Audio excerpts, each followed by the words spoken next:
மாவட்டம், பாலவோடு வட்டம், மோதுகுழலி. என்னுடைய நேம் சின்னசாமி. நான் சாமந்தி நடவு செஞ்சுருக்கேன். இதுக்கு முன்ன வந்து நம்ம பேப்பர் மல்சிங் ஷீட் இல்லாமல் நார்மலாக செஞ்சுருந்தேன். அதில் கொஞ்சம் ஈல்டு கம்மியாக வந்தது. இப்போ மல்சிங் ஷீட்டு போட்டு செஞ்சுருக்கேன். மல்சிங் ஷீட் போட்டதுனால என்ன பெனிஃபிட்னா, நம்ம உழவு வந்து முதல்ல வந்து 2 சால் ஓட்டிடணும் 5 கலப்பில். அப்புறம் நம்ம ஸ்ப்ரிங் கலப்பில் ஒரு சால் ஓட்டி விட்டு, அப்புறமா ஆட்களில் வச்சு பேப்பர் போட்டு, பேப்பர் போடுறதுக்கு முன்ன வந்து உரம் 2 மூட்டை டிஏபி, 1 மூட்டை காம்ப்ளெக்ஸு, பாலிசல்பேட்டு 1 மூட்டை, இது பூஜ்ஜியம் போட்டு நம்ம மல்சிங் ஷீட் போட்டு 1 அடிக்கு 1 ஓட்டை, 1 அடிக்கு 1 செடி நட்டிருக்கேன்.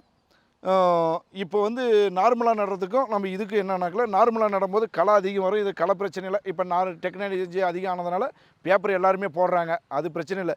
இப்போ பேப்பர் போடுறதுனால என்ன பெனிஃபிட்னா, ஈரப்பதம் நல்லா இருக்கும். இப்போ மழை காலம்ன்றதுனால நமக்கு தண்ணி தேங்காது, செடி வந்து அழுகாமல்.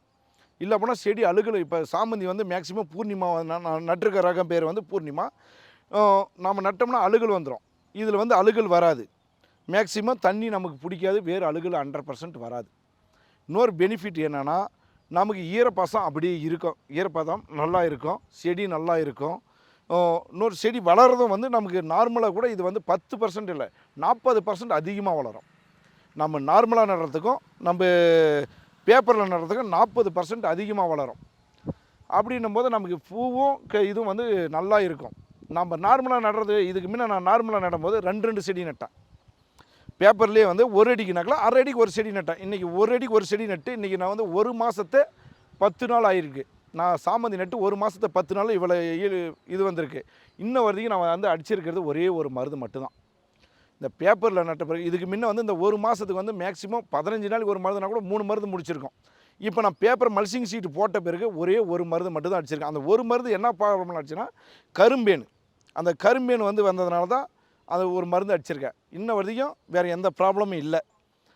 அதனால் வந்து நம்ம மல்சிங் ஷீட் போடுறதுனால செடியும் நல்லா வளருது, நமக்கு ஆட்கள் செலவும் குறையுது. இன்னொன்று வந்து மகசூல் நல்லா வருன்ற 100% நம்பிக்கை இருக்குது. வேறு இதுனாக்கல கேவிகே மூலமாக வந்து பார்த்துட்டு இருக்கிறாங்க. சில மேடம் வந்து ஒரு மருந்து எனக்கு தெரிவித்து கொடுக்குறேன்னு சொல்லியிருக்காங்க. அது கொடுத்தாங்கன்னா இன்னும் என்ன பெனிஃபிட்னு பார்த்து சொல்கிறேன். இந்த பேப்பர் மூலம் செய்கிறது நமக்கு என்ன பெனிஃபிட்னா, நல்ல ஈல்டு கிடைக்கும், நோவு தாக்கம் ரொம்ப ரொம்ப கம்மி.